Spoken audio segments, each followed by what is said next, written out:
O apóstolo Paulo diz em Filipenses 2, verso 16, preservando a palavra da vida.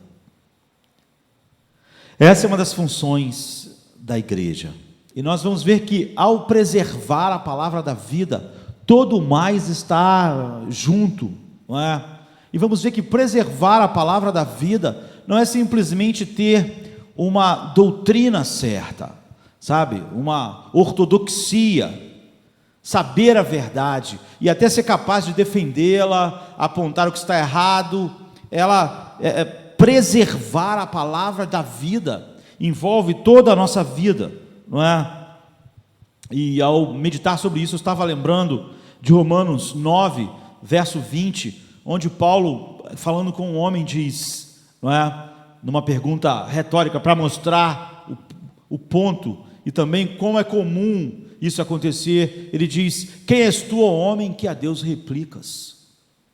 Quem és tu, ó homem, para discutires com Deus? Nós devemos nos sentar humildemente, nos curvar e ouvir Deus. Nós não discutimos com Deus. Nós não podemos preservar a palavra da vida enquanto discutimos com Deus.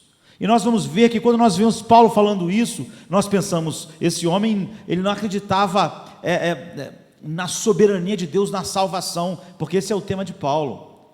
Mas nós devemos pensar que muitas pessoas acreditam na soberania de Deus na salvação, mas vivem a vida como se não acreditassem na soberania de Deus sobre tudo, não é? Não é só na salvação que Deus é soberano, também é, mas Ele é soberano sobre todas as coisas. E esses dois textos ficam juntos para nós. Nós somos uma geração de homens pequenos espirituais, mas nós devemos olhar para trás e ver que na história da igreja houve gerações de homens gigantes, de gigantes espirituais. Nós não devemos pensar nisso como uma acomodação, foi uma época de gigantes, nossa época é de anões. Não é? Porque nós temos o que esses homens tinham. Certo homem, num livro excelente sobre os puritanos, ele compara eles às sequoias gigantes que existem na Califórnia. Essas árvores chegam a 110 metros de altura. É muito alto, não é? Nós já vimos árvores altas, mas não altas assim. Esta igreja, lá no último andar, tem 15 metros. 110 metros. É quase o dobro do vão central da Ponte Rio-Niterói, que tem 60 metros. Essas sequoias gigantes são os seres vivos maiores que existem no planeta. Não conhecemos nenhum outro tão grande, não é? Nada vivo é tão grande e tão longevo. Há sequoias que já têm 1000 anos de idade, ou seja, elas já estavam lá naquele lugar, crescendo, quando o mundo estava no meio lá da idade das trevas, 500 anos antes de descobrirem, né, o Brasil, ou 400 e poucos anos, quase 500 antes de Colombo chegar na América. Lá estavam aquelas árvores, suas cascas têm quase 30 centímetros, elas sobreviveram a incêndios, de tão grossas que são suas cascas, e elas demoram a ter galhos, não é? Só lá em cima que os galhos começam a aparecer, porque ela usa toda a sua nutrição para manter o seu tronco magnífico, de pé, vivo. Não é um exagero comparar os homens que viveram de 1550, não é? Até 1700 e pouco, com essas árvores gigantescas. A mesma terra que faz crescer as gramas sustenta essas sequoias gigantes. E nós precisamos ser assim para mantermos a palavra da verdade no mundo. Mas o mundo e a nossa geração, mais do que outras, é um ambiente adequado para nós não sermos nem um pouco crescidos espiritualmente.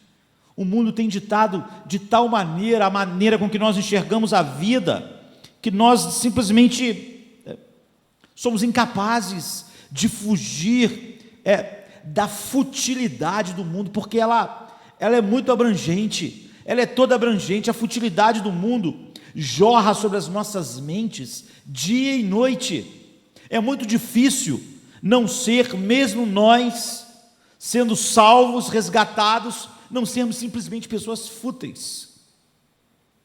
E nós não podemos preservar a verdade sendo pessoas fúteis. Então o apóstolo Paulo diz, no texto completo aqui, em Filipenses 2, de 14 a 16, fazei tudo sem murmuração, nem contenda, nem para que vos torneis irrepreensíveis e sinceros, filhos de Deus, inculpáveis no meio de uma geração pervertida e corrupta, na qual vocês devem resplandecer como luzeiros no mundo, preservando a palavra da vida. Você vê como nós preservamos a palavra da vida? Dessa forma, fazei tudo sem murmuração nem contenda, para que vos torneis irrepreensíveis e sinceros, filhos de Deus inculpáveis, no meio de uma geração pervertida e corrupta, na qual resplandeceis como luz, como luzeiros no mundo, preservando a palavra da verdade.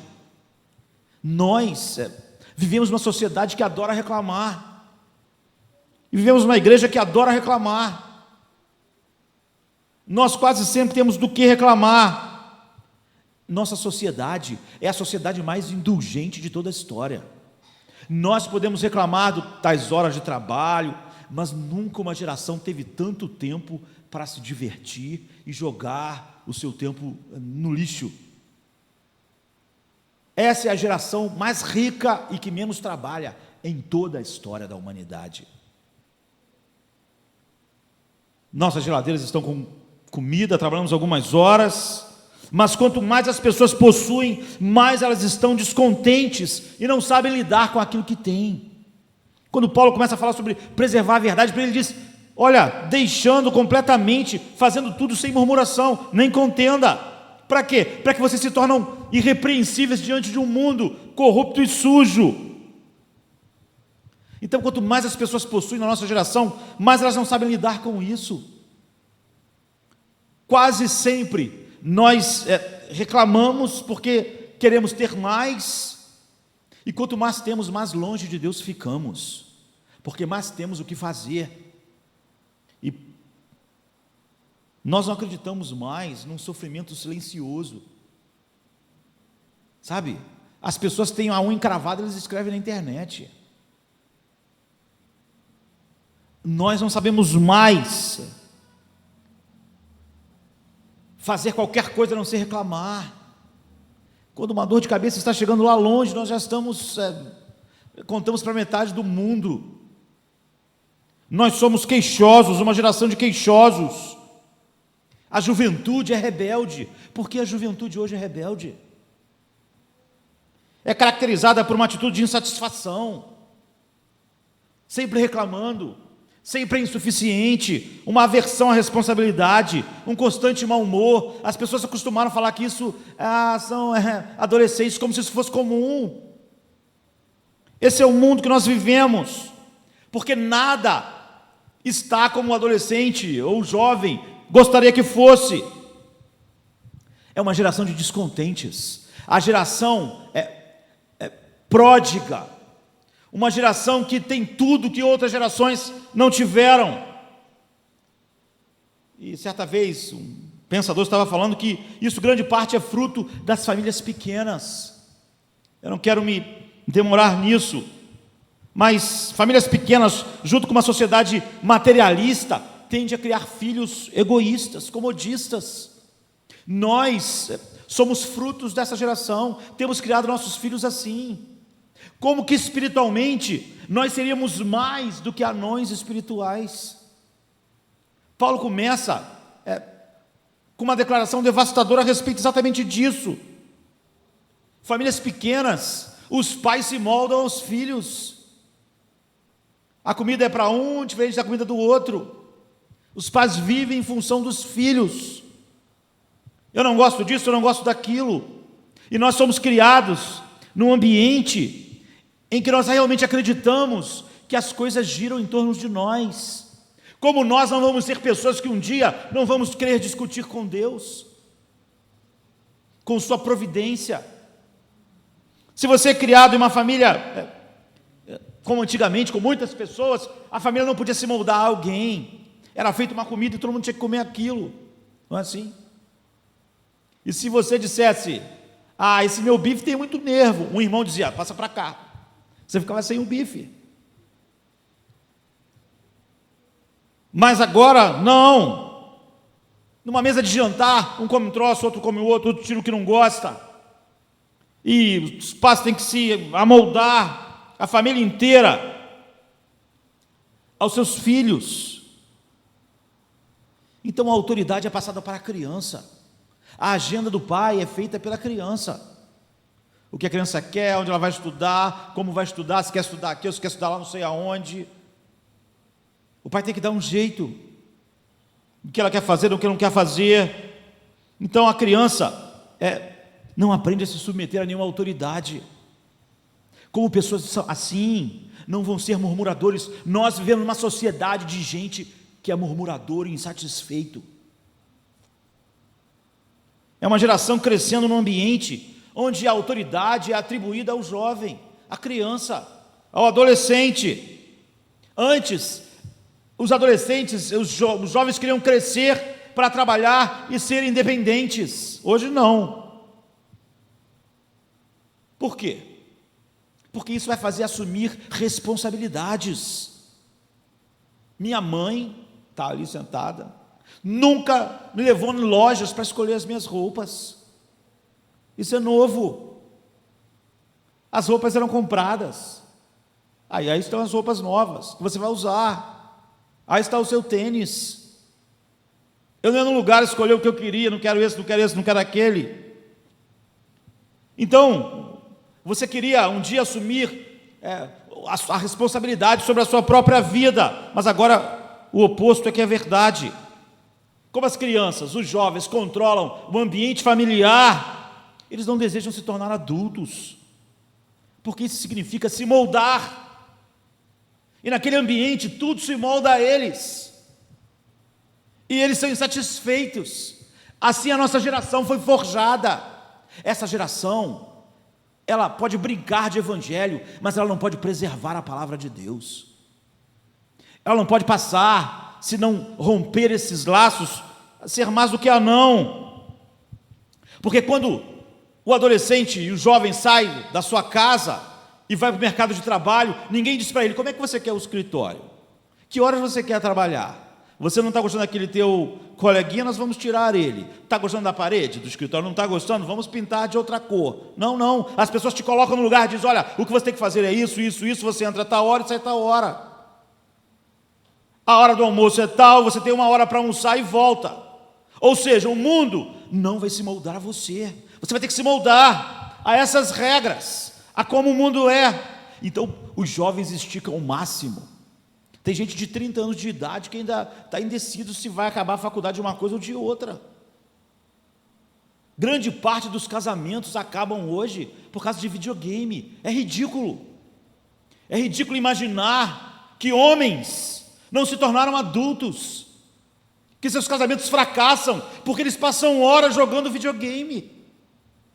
Mas eles esticam ao máximo a sua adolescência. Mas é assim que a vida, ele demora. Quando você pergunta a alguém, o que você quer ser? Um jovem. Não sei, o cara já está na faculdade, ele está em dúvida, ele não sabe o que vai ser, a resposta quase sempre é, sei lá. Ele está protelando a responsabilidade, para ele era um estudante para o resto da vida, seu pai pagando colégio, seu pai sustentando aquilo que ele acha bom, e a liberdade da infância e da adolescência parecem bem mais atraente do que entrar no mercado de trabalho, onde você tem que se adaptar a ele. E quando finalmente eles entram, simplesmente eles enxergam o emprego, nossa geração, como a maneira de manter os nossos pequenos vícios. Ele adorava videogame, então ele acha que trabalhar é para isso, não é? Ele comprava videogame, computadores. Nós não ensinamos aos nossos filhos a ética bíblica do trabalho. E o objetivo dessas pessoas, da nossa geração, quando cresce, é simplesmente desfrutar seus vícios, com a ideia de que aquele que se juntar mais bugigangas ganhou a brincadeira. Então é óbvio que os brinquedos são novos, casas novas, viagens, carros, mas a mentalidade continua a mesma. Nós não podemos preservar a verdade de Deus assim. Isso tem que ser quebrado. Falar sobre isso nos nossos dias é quase como pregar no deserto. Por quê? Porque o mundo molda. Porque a mentalidade da nossa geração molda. Não há sequoias gigantes em nossos dias. Elas ficaram lá atrás. Lucas 12:15 diz: porque a vida de um homem não consiste na abundância daquilo que ele possui. Mas o mundo cria uma geração assim que se torna incapaz de levar a sério aquilo que Deus está dizendo a nós. Esses adultos, entre aspas, nós continuamos enfatizando o físico, o material, em detrimento do espiritual. Muitas pessoas que odeiam a teologia da prosperidade lutam só por isso, só que de outra forma. Mas Paulo está dizendo, para nós brilharmos no mundo mau, essa mentalidade tem que ser extirpada. Então, tudo que a pessoa possui nunca é o bastante para ela. O que acontece com isso, nessa geração? A nossa atitude fútil, no mundo fútil, é contagiante. Todos são contagiados. E nós temos um mundo fútil. E aí passamos a ter uma igreja fútil também. Então nós tendemos a ser críticos, a reclamarmos de tudo, as queixas se amontoam. A geração mais indulgente que mais teve só consegue ter um coração murmurador, que reclama, que nunca está satisfeito. E as queixas cada dia são mais fúteis, à medida que o mundo cresce em futilidade e nós crescemos com ele. Muitas das vezes nós ficamos furiosos, chateados. As coisas que acabam com nossos dias são coisas fúteis e ridículas, coisas completamente banais, mexem, causam ansiedade, nos fazem mal. Temos que tomar remédios, congestionamento, motorista vagaroso na sua frente, não é? Fila comprida, fila curta, qualquer fila. Nós odiamos fila, por quê? Nós achamos que o mundo devia estar pronto para nós quando nós quiséssemos. Nós nos chateamos e queixamos de coisas simplesmente assim, banais. Chegamos no ponto, queria que o ônibus chegasse. Por quê? Porque eu cheguei, poxa. Quando eu chego, o ônibus tem que chegar. Eu fui criado de um jeito e num mundo que funciona em torno de mim. Eu não gosto de fila, porque quando eu cheguei eu tinha que ser atendido. Devia estar o mundo inteiro esperando para me atender. Então eu reclamo. Então isso me deixa ansioso. Isso me deixa estressado, que é a palavra mais da moda. Nós ficamos irritados com coisas ridículas. Há pais que ficam irritados, até dizem que não vão ter mais filhos, porque os bebês são chorões de madrugada. Nós devíamos aceitar isso como uma coisa normal, não é? Como parte da vida. Crianças choram, cachorros latem. São coisas banais, comuns. Mas isso acaba com o dia das pessoas. Leva pessoas à violência até explodirem. Chaves perdidas, cachorro do vizinho que late, roupas apertadas, dieta que não funciona, engordar porque engravidou. Não quero mais ter filho, por quê? Porque eu vou engordar. Isso é ridículo. É ridículo. Mas o mundo fútil produz uma geração de pessoas fúteis. Quando o homem disse que os puritanos pareciam com aquelas sequoias gigantes, eles fugiram, eles escaparam da futilidade do mundo. O que é tragédia para nós? Engordar 1 quilo, não é? Perder uma chave, ficar no engarrafamento, ficar na fila do banco, tragédias. Com isso, nós desperdiçamos as pérolas do Evangelho de uma maneira fútil e banal, numa geração completamente indulgente. Se nós estivéssemos no Japão, quando aquela tsunami arrasou assim, isso é uma tragédia. Mas aquilo que compõe o nosso dia a dia, não. Nós perdemos uma promoção, nós não passamos num concurso, um negócio importante não saiu. Não significa que nós devemos ficar reclamando, murmurando. Fazei tudo sem murmuração, para preservar a palavra da verdade, para serem santos e inculpáveis numa geração perversa e má, fútil, que acha que tudo gira em torno dela, egoísta, que não, em momento algum, é grato a Deus por nada, uma geração de insatisfeitos. Nós podemos seguramente encontrar uma maneira de sobreviver, se a promoção não saiu, se aquele emprego não saiu. Então nós temos que estar cientes que quase tudo que nos leva à ansiedade, à aflição, são coisas fúteis e são acompanhadas de queixa, e queixar-se é um pecado contra Deus. E nós devemos ver nossas queixas assim. Queixar-se é se levantar contra o Deus que dirige todas as coisas. Por isso que eu lembrei daquele texto: que és tu, homem, que há Deus para discutires com Deus. Qual era o tema? Era a salvação, mas o tema abrangente era a soberania, em Romanos 9. É nós não aceitarmos que Deus soberanamente decide as coisas, dirige as coisas, dirige nossas vidas.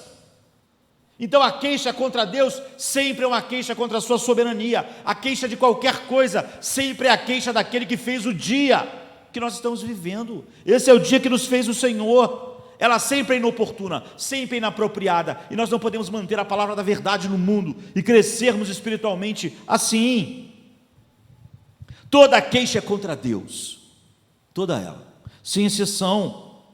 Porque quando nós reclamamos da situação, em última análise, Deus permitiu aquela situação, Deus nos colocou nela. E quando nós reclamamos, nós devemos ouvir: quem és tu, ó homem, para discutires com Deus? Ele é quem nos põe onde nós estamos, afinal de contas.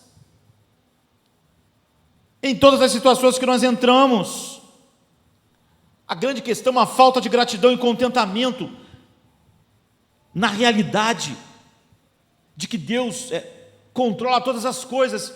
Todas as reclamações são um ataque contra Deus. Então Paulo diz: fazei tudo sem murmurações nem contendas, para que vos torneis irrepreensíveis e sinceros, filhos de Deus inculpáveis, no meio de uma geração pervertida e corrupta, na qual resplandeceis como luzeiros no mundo, preservando a palavra da verdade.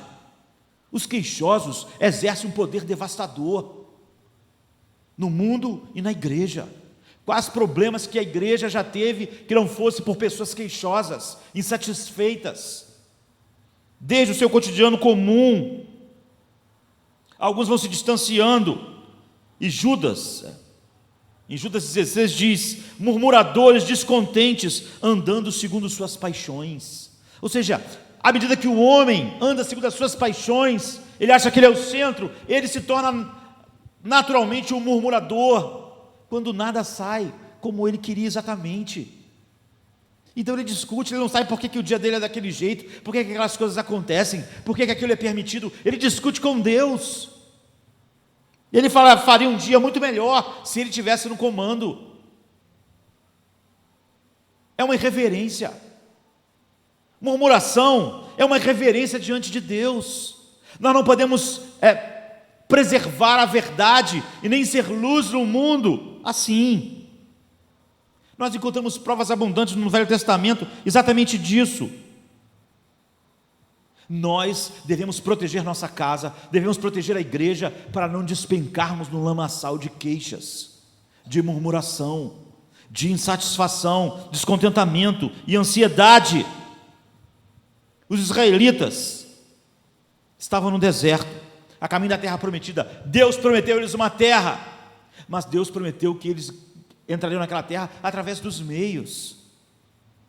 Deus não prometeu que eles ficariam sentados e a terra seria deles. Era Deus que dava a terra, mas Deus determinou os meios. Vocês vão ter que andar pelo deserto, depois vocês vão ter que invadir a cidade. Tudo vai ser como eu quero.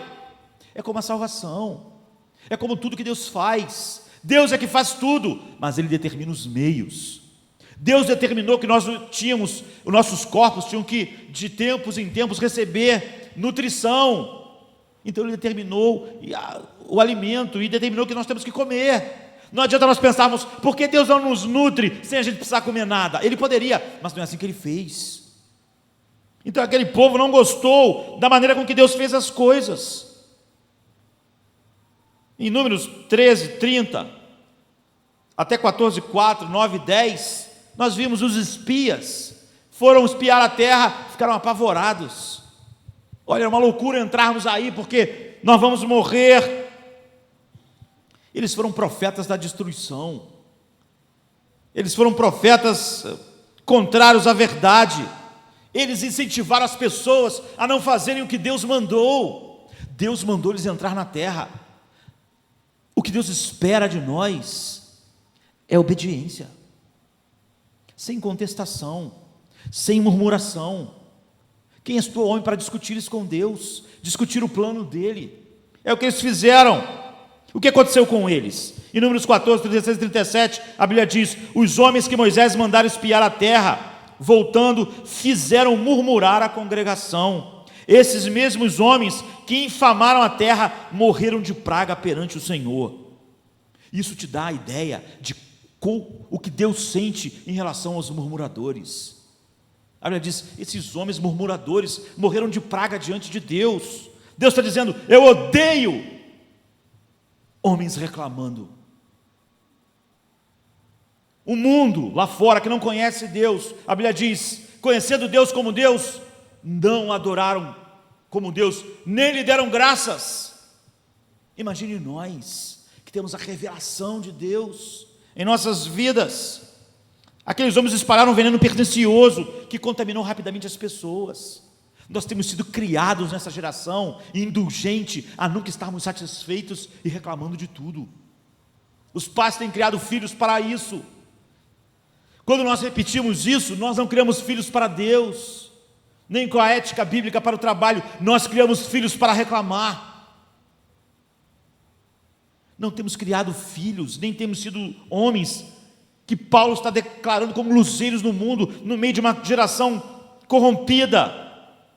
Isso se repetiu e repetiu na história de Israel. Moisés sempre ouviu reclamações da sua liderança, pela comida que era oferecida, pela água, pelo calor do sol, ou porque nada estava bom. O Salmo 106, os murmúrios dos israelitas, a Bíblia diz: eles tentaram Deus no deserto, desprezaram a terra aprazível e não deram crédito à sua palavra, antes murmuraram em suas tendas.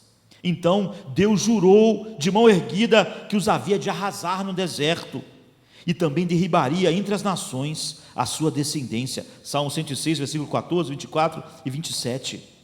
Eles murmuraram em suas tendas. Sabe quando você deita na cama reclamando em casa? É isso que eles fizeram.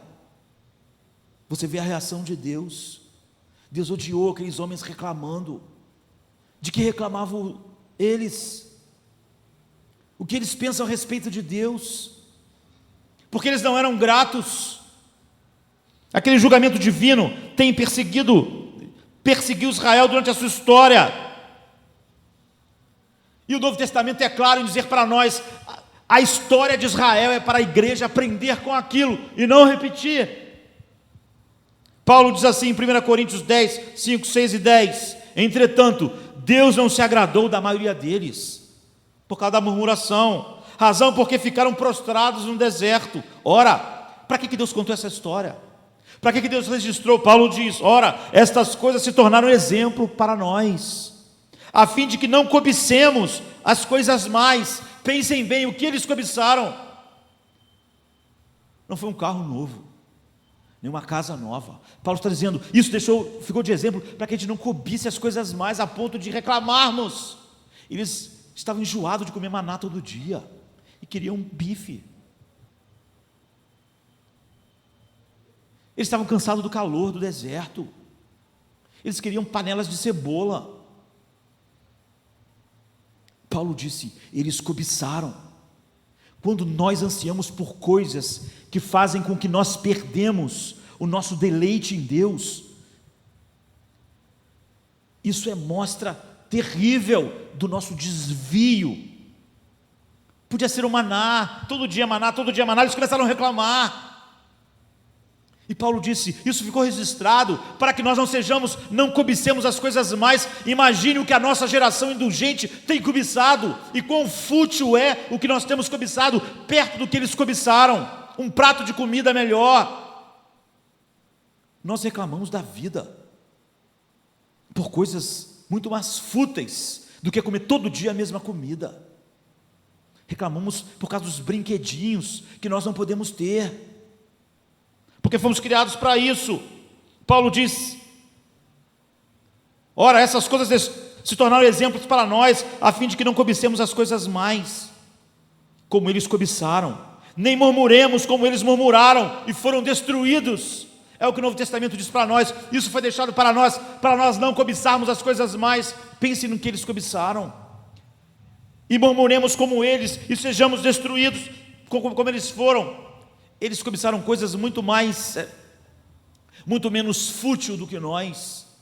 Mesmo assim, é isso que aconteceu, porque a murmuração é um sintoma de um problema espiritual profundo. Homens e mulheres que estão discutindo com Deus, que estão perguntando por que Deus faz as coisas como Ele faz. Paulo diz, que loucura, quem és tu, homem, para discutir com Deus? Tanto no que concerne a salvação, quanto no que concerne Ele querer mandar só maná todo dia, para vocês comerem. O que Ele deve a vocês. Vocês não podem sentir a sua bondade na multidão de dons que Ele tem derramado, o dom da vida, o dom do sustento. Não se trata de uma questão significante. A murmuração é um sintoma de um problema espiritual profundo. É um fracasso em confiar em Deus. A murmuração é um fracasso em se submeter à vontade de Deus. Então nós reclamamos, nós falamos, Deus dirige todas as coisas. Dirige todas as situações, dirige, então não reclame. É por isso que Jesus, quando era esbofeteado, não levantava palavras de murmuração, porque mesmo a mão dos seus esbofeteadores não estava além da soberania do seu Pai.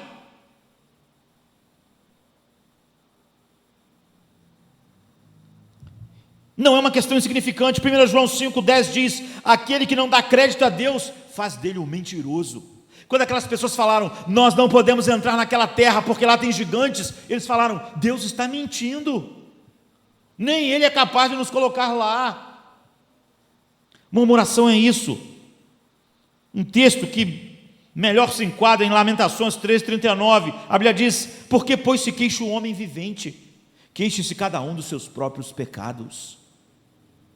Não é uma palavra que se encaixa. De que reclama o homem? Se o homem morre com 40 anos de uma doença, do que ele reclama? O que ele merecia de Deus? Ele não ganhou muito, não ganhou 40 anos. Deus não teve que suportar suas murmurações, sua insatisfação, sua ingratidão. Todos os males que o homem experimenta não vêm dos seus próprios pecados. Então de que reclamam os homens? Cada um, a Bíblia diz, reclame do seu próprio pecado, mas disso o mundo não reclama.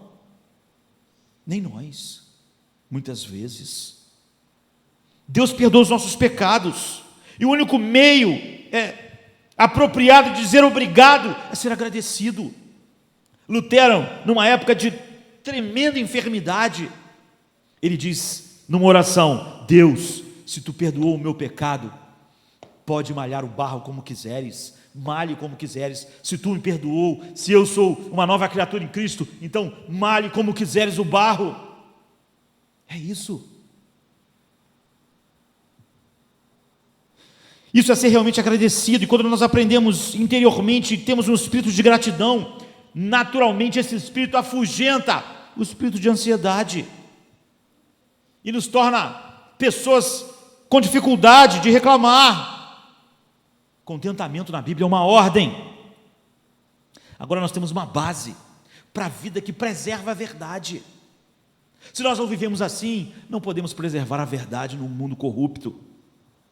Paulo diz no versículo 14: fazei tudo sem murmurações e contendas. O tudo que Paulo está dizendo refere-se ao que ele estava dizendo antes. E o que ele estava dizendo antes? É isso: desenvolver a vossa salvação com temor e tremor, porque Deus é quem efetua em vós o querer e o efetuar. Em outras palavras, Paulo está dizendo: enquanto Deus está operando a salvação na sua vida, não reclame. Se ele achar necessário enfermidade, não reclame. Ele está desenvolvendo a sua salvação.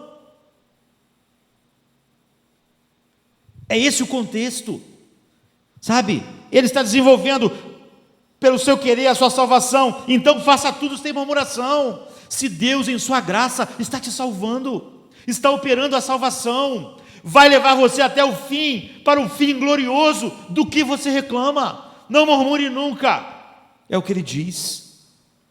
A vida nem sempre nos supre daquilo que nós gostaríamos, e Deus nos leva a aprender a orar, a confiar, a não confiar na nossa saúde, a não achar que nós vamos viver para sempre.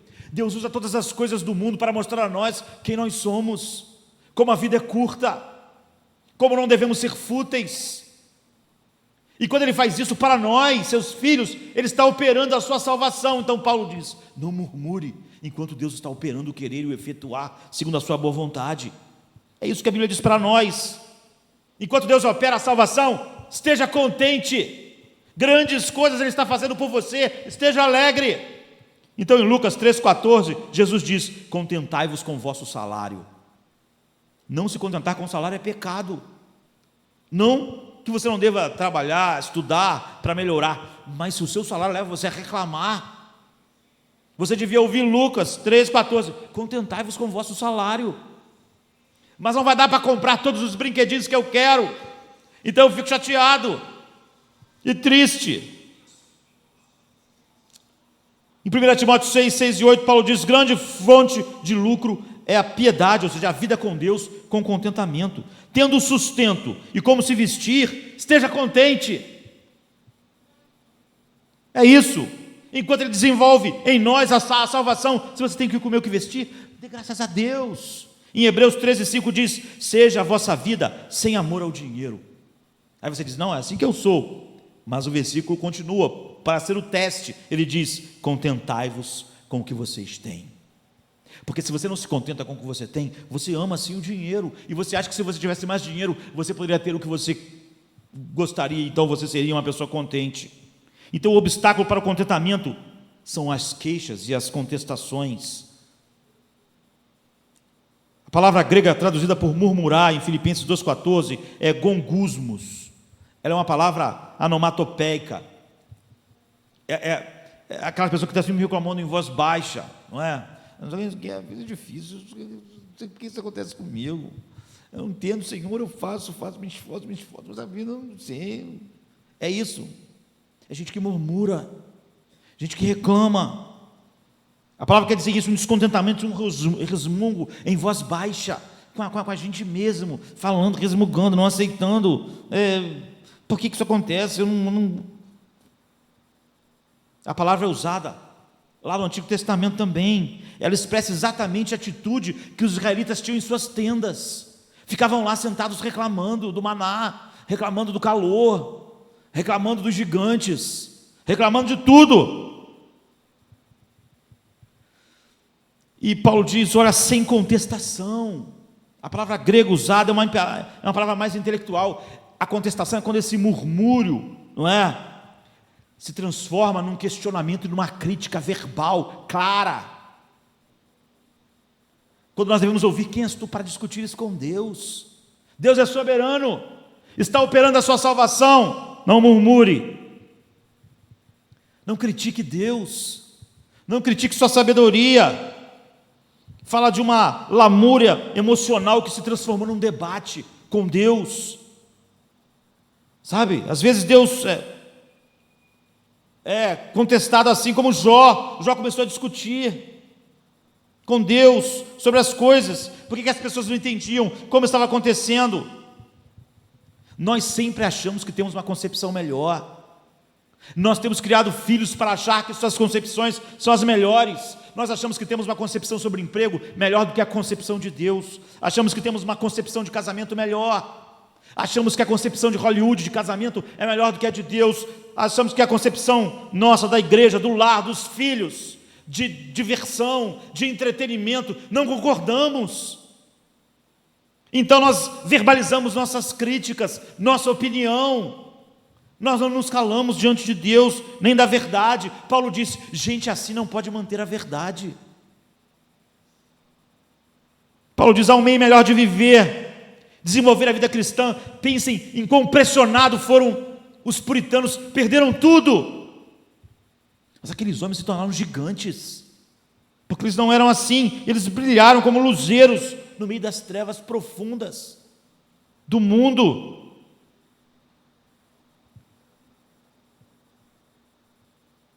Aceite que você, o apóstolo está dizendo: olha, não sendo murmuradores, nem contestadores, sendo luzeiros no mundo mal, maligno. Isso quer dizer o que para nós? O mundo não vai se moldar a nós, nem vai ser agradável como nós gostaríamos. Quando nos queixamos dele, do que nos queixamos? O mundo mal é mal por causa dos nossos pecados, devíamos reclamar deles. Tiago diz: irmãos, não vos queixeis uns dos outros, para não serdes julgados. Nós queríamos que todos fossem perfeitos, e só nós pudéssemos ser imperfeitos. Há pessoas que reclamam de todas as pessoas na igreja, no trabalho, em todos os lugares. Ou seja, ele exige que o mundo fosse perfeito para aguentar as imperfeições dele. O mundo é mau, e é nesse mundo mau que nós temos que brilhar. Paulo diz: Deus somente não odeia a lamentação, mas ele deixa claro por quê. Paulo recomendou que nós não nos queixemos, no versículo 15, para que nos tornemos irrepreensíveis e sinceros, filhos de Deus, inculpáveis. A única maneira é você não ter o espírito fútil do mundo à sua volta. É o que Paulo está dizendo: sede imitadores de Deus, disse Paulo, como filhos amados, em Efésios 5:1. Se você manifesta o caráter de Deus, você não vive reclamando de Deus. Nós ornamos, Paulo diz em Tito 2:10, com as nossas vidas, as doutrinas que nós proclamamos. Então, com isso, nós defendemos a verdade. Então, uma outra tradução de Filipenses 2:14-15 é: parem de murmurar, a fim de que vocês sejam vistos como filhos de Deus no mundo. Há um processo aqui em relação à salvação. A nossa salvação é passada, presente e futuro. Deus nos salvou, Deus está operando a salvação, e nós vamos ser salvos finalmente, sendo tirados deste mundo. Mas esse versículo se refere a Deus nos salvando agora, operando a santificação, operando o querer e o efetuar, segundo a sua boa vontade em nossas vidas. Paulo diz: então, enquanto ele faz isso, não reclame. A palavra irrepreensível, inculpáveis e sincero é uma pessoa que não pode ser merecidamente criticada. E nós não vamos ser assim se nós somos fúteis. Nós devemos todos os dias fazer uma pergunta a nós: a quem nós pertencemos? A Deus. Qual deve ser o meu testemunho então para o mundo, para que eu seja um luzeiro no meio das trevas, no meio de um mundo mau, murmurador, ingrato a Deus, caminhando em direção à destruição? Nós devemos viver consistentemente com o que somos em Cristo. Pare de reclamar, é o que Paulo diz. Nós refletimos a natureza de Deus Então ele diz: para que nos tornemos irrepreensíveis e sinceros, filhos de Deus, inculpáveis no meio de uma geração pervertida e corrupta, na qual resplandecemos como luzeiros no mundo, preservando a palavra da vida. Isso se direciona completamente ao nosso chamado evangelístico. Outro dia eu estava conversando com uma pessoa que é puro problema. E essa pessoa estava falando como se, não, o negócio é na nossa missão no mundo, pregar, e contar o mundo, levar a verdade. Aquela pessoa é a antítese do que a proclamação do Evangelho é. Paulo diz: para nós brilharmos no mundo, pare de ser um problema, pare de reclamar. Seja uma pessoa tratável e fácil. Quando nós vivemos isso, nossas vidas são luz no meio de um mundo mau. A pessoa que vive em conflitos em casa, no trabalho, na igreja, em todos os lugares, é a antítese de alguém que pode levar luz ao mundo em trevas. Fazer isso com eficácia envolve duas coisas: contentamento e caráter. Se nós não tivermos caráter, é inútil, mas se não tivermos contentamento, será inútil também. O que dizemos, o que somos. Paulo diz: aonde a gente diz isso? No meio de uma geração pervertida e corrupta. É uma palavra que ele tira de Deuteronômio 32:5, um cântico de Moisés, que caracterizava os murmuradores do deserto, aqueles homens. E ela é aplicada ao mundo em geral, no qual a igreja está inserida, e tem expressado essa mesma futilidade, como Israel no passado, que rejeitou a mensagem de Deus, reclamando de tudo. Portanto, o mundo que nós vivemos é um mundo trágico, é um mundo moralmente desvirtuado, é um mundo espiritualmente pervertido. A palavra grega para corrupto aqui é escólios. Nós já ouvimos ela em outra coisa. Quase todo mundo tem escoliose. É um problema na coluna. É um desvio da curvatura da espinha, não é? Está fora do que devia ser.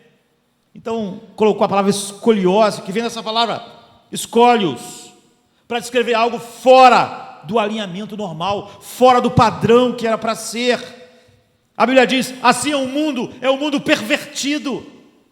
Todas as coisas estão pervertidas no mundo de vocês.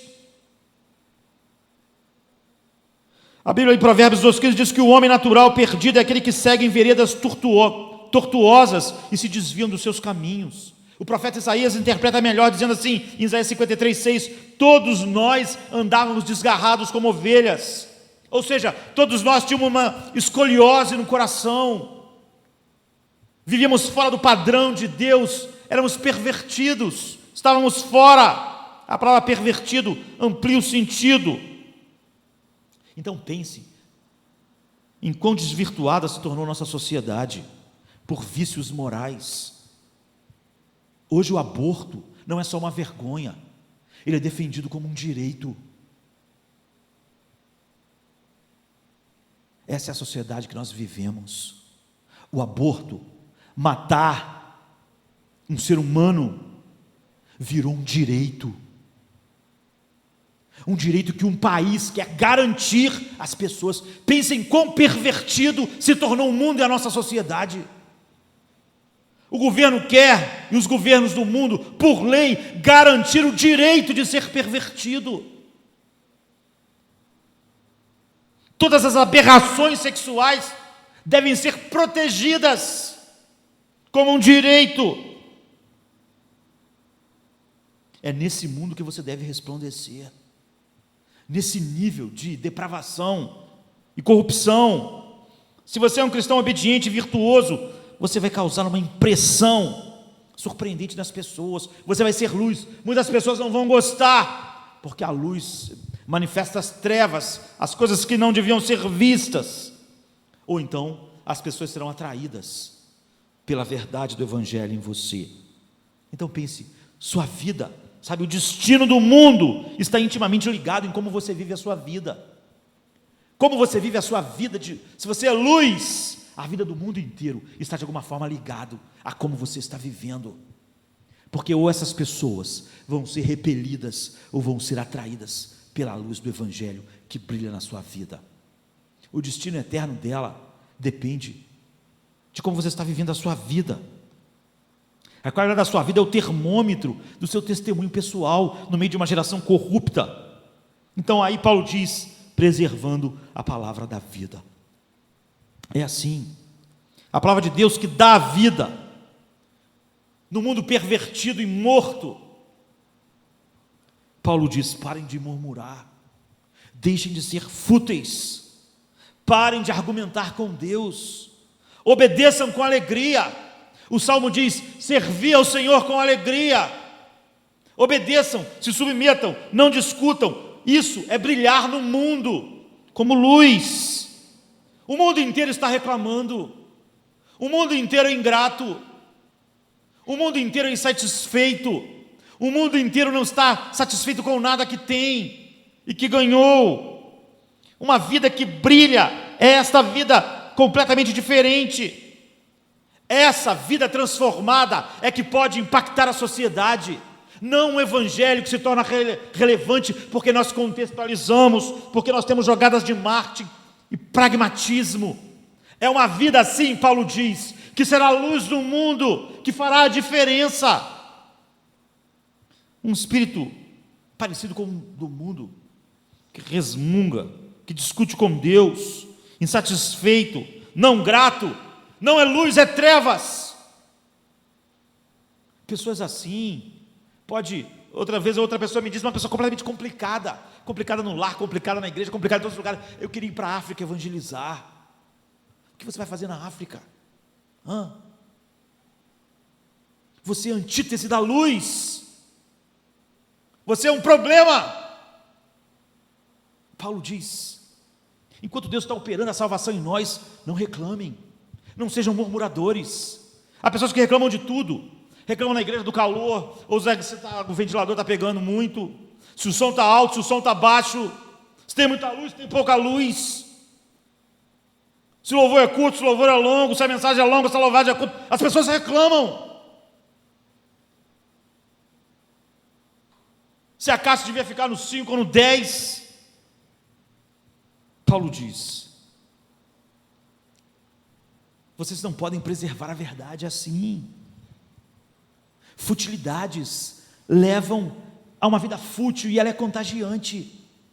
Nós vivemos num mundo de pessoas que reclamam de tudo. Crianças que controlam tudo, adolescentes que controlam tudo, são insatisfeitos e rebeldes.